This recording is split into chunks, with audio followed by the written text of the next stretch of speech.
Morning. आप सभी को मेरे इस YouTube चैनल पर हार्दिक स्वागत है, अभिनंदन है। प्यारे बच्चों, आपको कई सारी कन्फ्यूजन है, जिसमें मैं अक्सर देखती हूँ आपको साटिन और साटिन में कन्फ्यूजन होता है। साटिन और साटिन अक्सर मैं देखती हूँ कि बच्चे कन्फ्यूज होते हैं, साटिन किसको कहते हैं, साटिन बीब कौन सी है और साटिन बीब कौन सी है। एक मेरा आप लोगों से निवेदन है, करबद्ध निवेदन है कि जो टीचर हैं प्लीज़, जो ग्रुप मैंने बनाया है TGT नेट वाली, उस ग्रुप में जो टीचर हैं, जो टीचिंग करते हैं, कराते हैं, उनसे मेरा हाथ जोड़ करके करबद्ध निवेदन है कि वो उस ग्रुप में फालतू का चीज़ें नहीं डालें, जिससे कि बच्चों के क्या कन्फ्यूज़न होता है उसको मैं दूर कर सकूं। क्योंकि ये ग्रुप जो मैंने बनाया है वो उन नीडी स्टूडेंट्स के लिए है, नीडी पर्सन के लिए है, ज़रूरतमंद के लिए है, जो कहीं कोचिंग नहीं कर सकती हैं, जिनके पास इतना पैसा नहीं है, जिनके पास इवन किताब खरीदने के लिए भी पैसा नहीं है।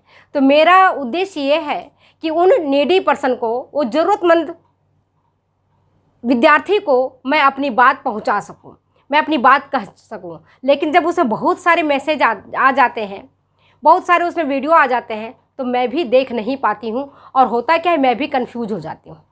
तो प्लीज़ मेरा करबद्ध आप लोगों से निवेदन है, पुनः मैं आपसे रिक्वेस्ट करती हूं कि जिस ग्रुप में, जिस व्हाट्स ग्रुप को मैंने बच्चों के स्टडी के लिए बनाया है, नीडी पर्सन के लिए बनाया है, उस ग्रुप में कृपया जो पढ़ाते हैं, जो टीचिंग कराते हैं, जो कोचिंग कराते हैं, उस ग्रुप में ना जुड़ें। मेरा आपसे निवेदन। आप मुझे कहते हैं मैडम मुझे जोड़ दो, तो मैं जोड़ देती हूँ। मुझे क्या पता कि आप उसमें टीचर हैं, कोचिंग कराते हैं। तो अगर आप कराते हैं, आप अपना अलग से ग्रुप बना लीजिए, आप अलग से बच्चों की सेवाएं दीजिए। सेवा देना कोई गलत नहीं है, आप सोशल सर्विस कर रही हैं, आप जो भी कर रही हैं, तो अगर आप इच्छा अनुकूल पढ़ाना चाहती हैं बच्चों को, पढ़ाइए और एक अलग ग्रुप बना लीजिए और उसमें बच्चों को पढ़ाते जाएं। इस ग्रुप का प्लीज़ पुनः मैं कहती हूँ डिस्टर्ब ना करें। तो चलिए, आज मैं आपको साटिन और साटिन के बारे में बता रही हूँ। बहुत कंसेप्ट आपको क्लियर हो जाएगा। आज के बाद ज़िंदगी में नहीं भूलोगी अगर मेरी बात को याद रखोगी तो। साटिन का स्पेलिंग देखो, क्या SAT, इसका भी SAT है, ठीक है ना। एन इसका भी है,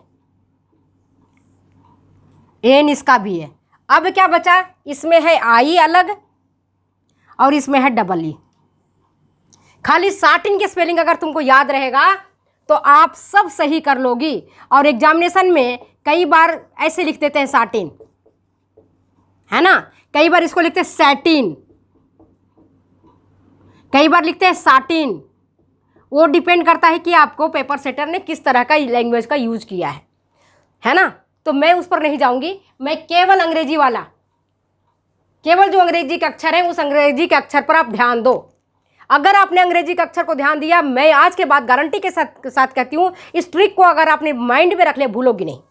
बोलो ट्रिक क्या है। अब देखो ट्रिक क्या है। साटिन के स्पेलिंग क्या मैंने बताया, SATIN, यही है ना। और इस साटिन का स्पेलिंग क्या है,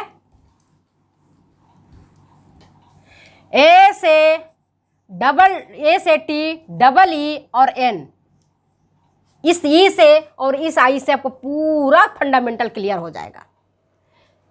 क्या है, फंडामेंटल पूरा आपका क्लियर हो जाएगा। अब ये देखो, इसमें जो आई है, ये वाला आई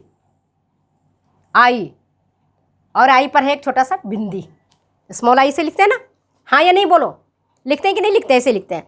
तो अब ये देखो, ताना का धागा कौन सा है, बाना का धागा कौन सा है, कि इसमें फ्लॉट दिखेगा। आप अक्सर गलतियां करते हो। इस दुपट्टे के माध्यम से मैं आपको बता रही हूँ। तो जो लंबाई की तरफ जा रहा है, लंबवत जा रहा है, वो कहलाता है ताना का धागा। क्या कहलाता है, ये लंबाई की तरफ हम ले जा रहे हैं, वो ताने का धागा कहलाता है। और जो चौड़ाई की ओर जा रही है ना, जो चौड़ाई की ओर जा रही है वो कहलाता है बाना का धागा। ये धागा बाने का है, ये चौड़ाई की ओर जा रहा है, ये लंबाई की ओर जा रहा है, तो ताना का धागा। याद हो गया, इतना याद हुआ कि नहीं। लंबाई वाली कौन, वो धागा जो लंबवत जा रही है, लंबाई से जहाँ वीविंग हो रहा है, जिसकी तरफ किनारियाँ पड़ी हुई है। देखो सेल्वेजेज है, जिसको मैंने सीला नहीं है और इसको मैंने सीला है, क्योंकि ये बाना का धागा था और बाने के धागे निकल रहे थे, मुझे सीना अनिवार्य हो गया था तो सिया था। और यह था ताने के धागे, जहाँ किनारी बनी हुई है। याद हो गया। अब ये देखो, अब केवल आपका अगर आपने आई याद रखा, आई, तो आई में क्या है, एक ही बिंदी है और यहां पर क्या है, ई डबल ई है, इस तरह से ऐसे जा रहा है, है ना, चौड़ाई में जा रहा है, डबल ई चौड़ाई में जा रहा है ना, तो ये हो गया बाना का धागा, बाना का धागा। अब साटिन में ताना का धागा मेनली दिखता है, कई सारे ताने के धागे को, है ना, क्रॉस करके एक बाना का धागा कहीं कहीं फंसता है, कहीं कहीं फंसता, केवल आई से याद रखना, आई, आई मतलब लंबे ओर जा रहा है, लंबा कौन सी है, ताना है, ताना का धागा जाएगा, कहीं कहीं बाना का धागा फंसेगा, 2-4 ताने का धागा निकल करके फिर एक जगह 5-10 ताने के धागे निकलते हैं और फिर जैसे ये निकलता जा रहा है ना, ऐसे देखो,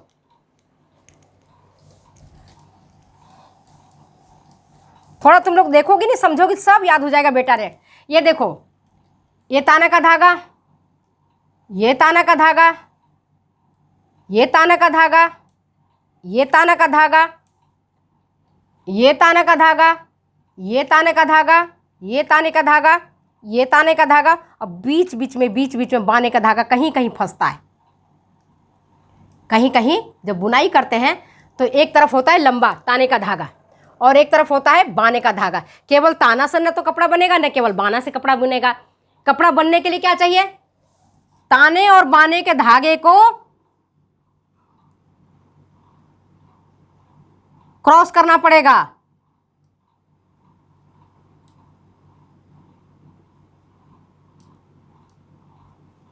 है ना, तब बुनाई होती है। बुनाई एक जैसे एक हाथ से रोटी नहीं बनती, है ना, उस तरह से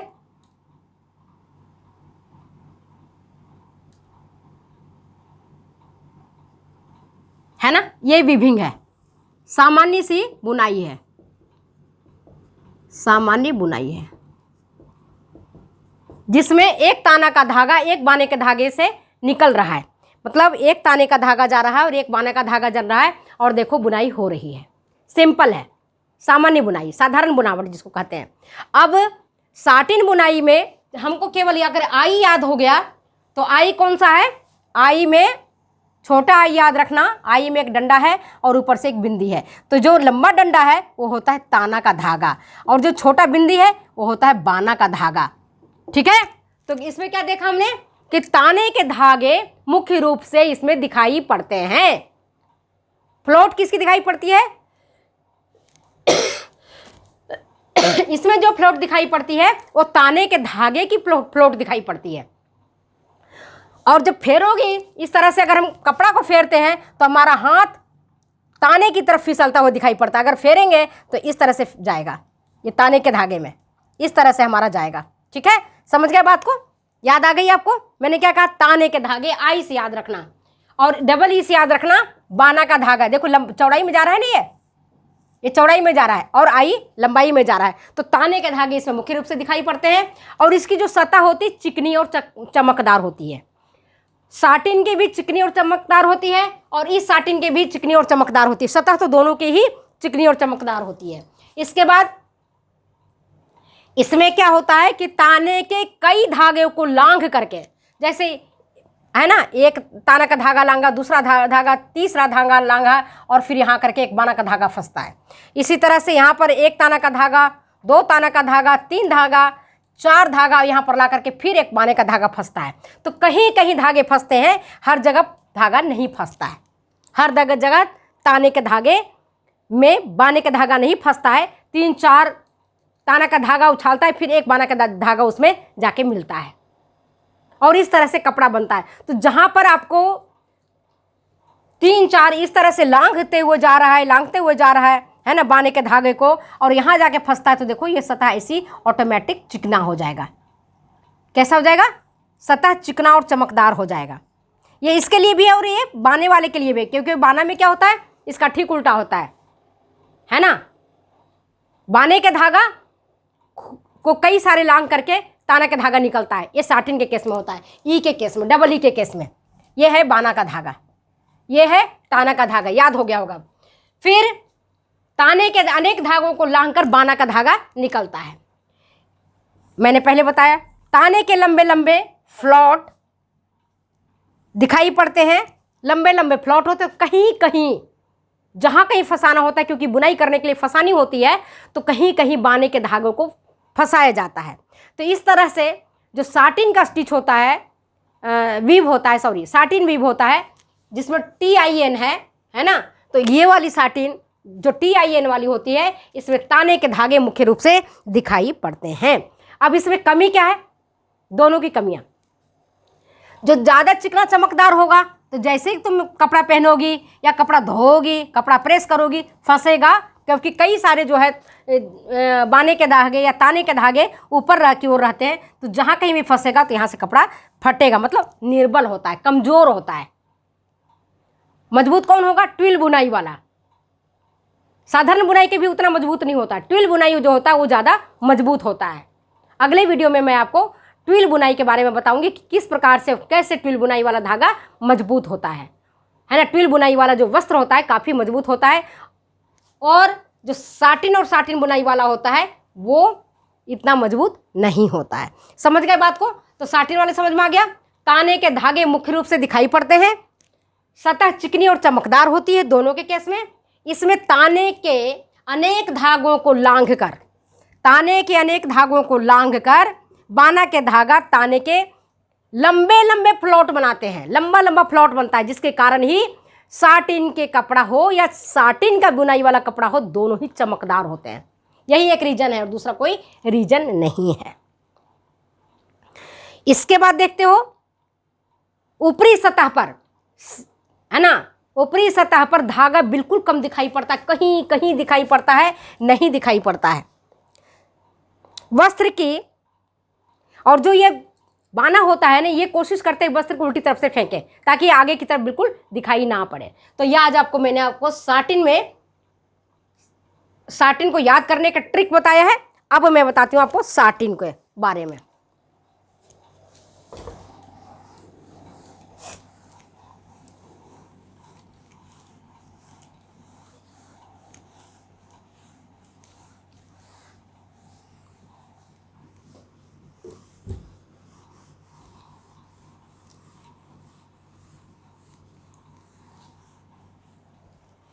आज मैं बता रही हूँ आपको साटिन, ATEEN। याद रखना बेटा, एग्जाम में करना तो अंग्रेजी वाला ये जरूर पोर्शन देख लेना, एस वाले पोर्शन को जरूर देखना कि TIN है या TEEN है। जैसी TEEN दिखेगा, है ना, उसका ऑप्शन देखना, तो ये वाला बाना का धागे की ओर जाएगा। कहाँ जाएगा ये जाएगा बाने के धागे की ओर। कहाँ निकलेगा ये, बाने के धागे की ओर निकलेगा। साटिन में हमने बताया था लंबवत जाएगा, और इसमें हमने बताया है कि ये अनुप्रस्थ दिशा में जाएगा, अनुप्रस्थ दिशा में, चौड़ाई वाले दिशा में जाएगा।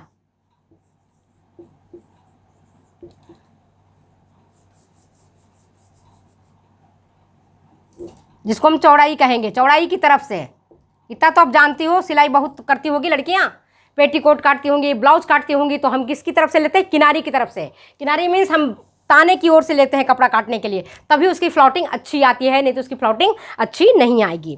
तो इसमें इसका ठीक उल्टा होता है साटिन का। साटिन का उल्टा कौन होता है, साटिन। इसमें देखा था हमने साटिन में आई है, आई के ऊपर बिंदी, इसका मतलब ताना, ताना का धागा दिखाई पड़ेगा। और इसमें क्या है, चौड़ाई वाला, तो इसमें बाना का धागा प्रमुख रूप से दिखाई पड़ेगा। और जो वस्त्र होगा उसमें हमने क्या देखा था, वस्त्र ताने के सतह वाले थे, इसमें ताने के सतह दिख रहे थे। अगर उंगली फिराते थे तो लंबाई की ओर हमारी उंगली फिसलती थी, चौड़ाई की ओर नहीं फिसलती थी। यहाँ पर क्या होगा, चौड़ाई की ओर हमारा उंगली फिसलेगा। यहाँ पर बाने के धागे हैं, और कहीं कहीं ये जो आपका धागा है लंबाई वाला, वो जा रहा है, कहीं कहीं जाकर के फंस रहा है। उसमें कहीं कहीं फंसता था, इसमें भी कहीं कहीं जाकर के फंस रहा है। तो इस तरह से जो बुनाई की जाती है वो आपका कहलाता है साटिन बुनाई। कौन सा क्या कहलाएगा बेटा, साटिन बुनाई। तो ये जो वस्त्र का सतह होता है वो बाने वाला सतह होता है, और हाथ जब फिराओगी ना तो चिकना इस तरह से दिखेगा, ऐसे इस दिशा में जाएगा, हाथ चौड़ाई की तरफ फिरेगा, यहाँ चिकना लगेगा। ऐसे करोगे चिकना नहीं दिखेगा, चिकना ये जब अगर दिखता है फिसलने पर तो सोचो कि ये साटिन वाली है, ये वाली साटिन है। आई से याद रखना और डबल ई से याद रखना, ठीक है जी। उसमें क्या देखा था, ताने के कई धागों से उछल करके या छलांग लगा करके बाना का एक धागा कहीं फंसता था, ये बताया था ना साटिन में।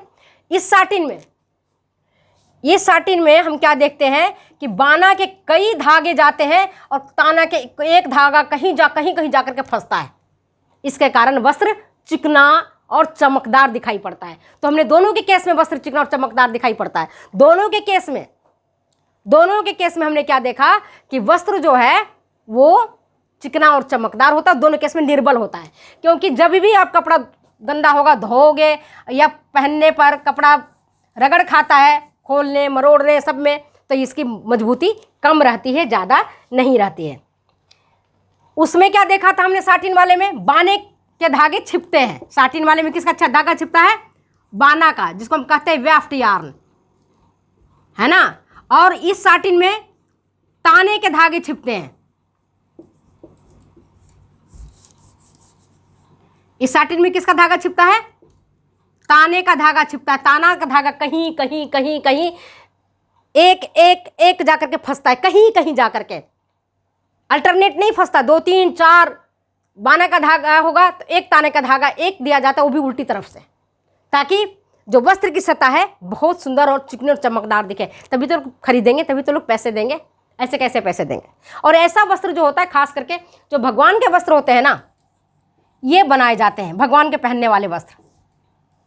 अपन माँ दुर्गा को पहनाते हैं, अभी गणेश चतुर्थी चल रहा है तो देखो गणेश जी को कपड़ा पहनाते हैं, या हम राम सीता का कपड़ा पहनते हुए देखते हैं। तो उनके जो चिकने चमकदार कपड़े होते हैं वो साटिन और सैटिन से बनाए जाते हैं, क्योंकि उनके कपड़े को तो ज़्यादा गंदा होता नहीं, बहुत ज़्यादा धोना पड़ता नहीं है। हम लोग पहनते हैं तो दिन भर काम करते हैं, चलते फिरते हैं, तो हमारे कपड़े को रोज़ डेली यूज में धोना पड़ता है ना, साटिन वाला। और सबसे बड़ी बात की उंगलियां जो फिसलती हैं वो चौड़ाई की दिशा में फिसलती हैं, बाने की दिशा में हमारी उंगलियां फिसलती हैं। अच्छा, अगर हम गुण और अवगुण देखेंगे, ये तो मैंने दोनों के अंतर बता दिया। साटिन में डबल ई जहाँ रहेगा वहाँ चौड़ाई की ओर, बाना की ओर ज़्यादा दिखाई पड़ता है, ताना एक आध दिखाई पड़ता है, कहीं फंसता हुआ दिखाई पड़ता है। गुण अवगुण अगर देखते हैं तो दोनों में एक जैसा है ना। दोनों का गुण क्या है, दोनों चिकना और चमकदार है, सुंदर है। दूसरा, दोनों निर्बल हैं, है ना। तीसरा, क्यों चिकनी चमकदार होते हैं, क्योंकि दोनों में लंबे लंबे फ्लॉट होते हैं, फ्लॉट लंबे लंबे होते हैं। चाहे साटिन का भी देखोगे तो इस तरह से लंबे लंबे फ्लॉट लंबी दिशा में जा रहा है, और इस साटिन के देखोगे तो लंबे लंबे फ्लॉट इस दिशा में आ रहा है।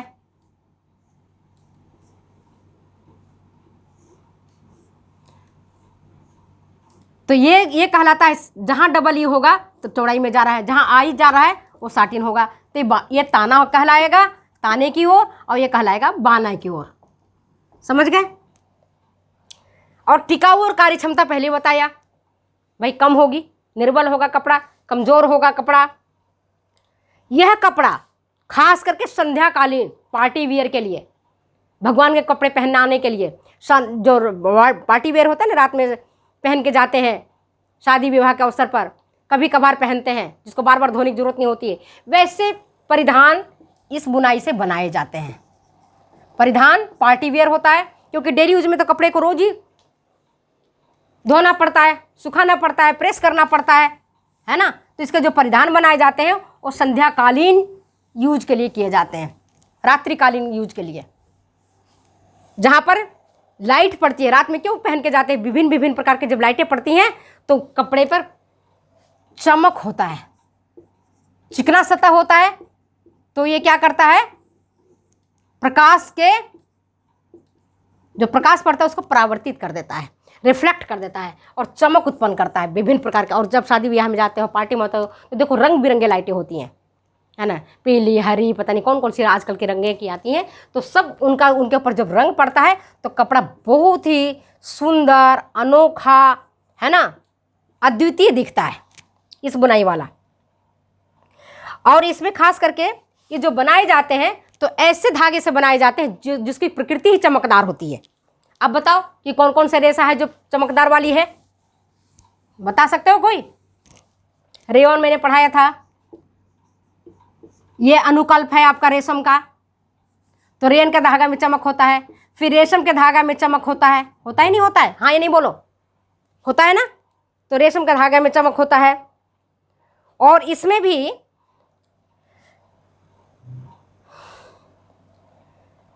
जो वस्त्र बनते हैं वो सुंदर बनते हैं।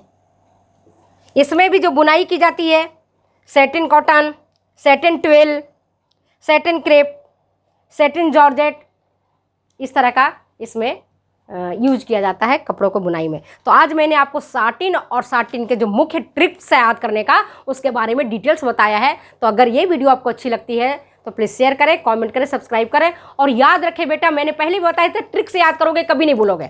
हम ताना बाना याद करा देंगे तो आप याद करोगे यार वही रटे थे, पता नहीं वहाँ जाकर भूल गए।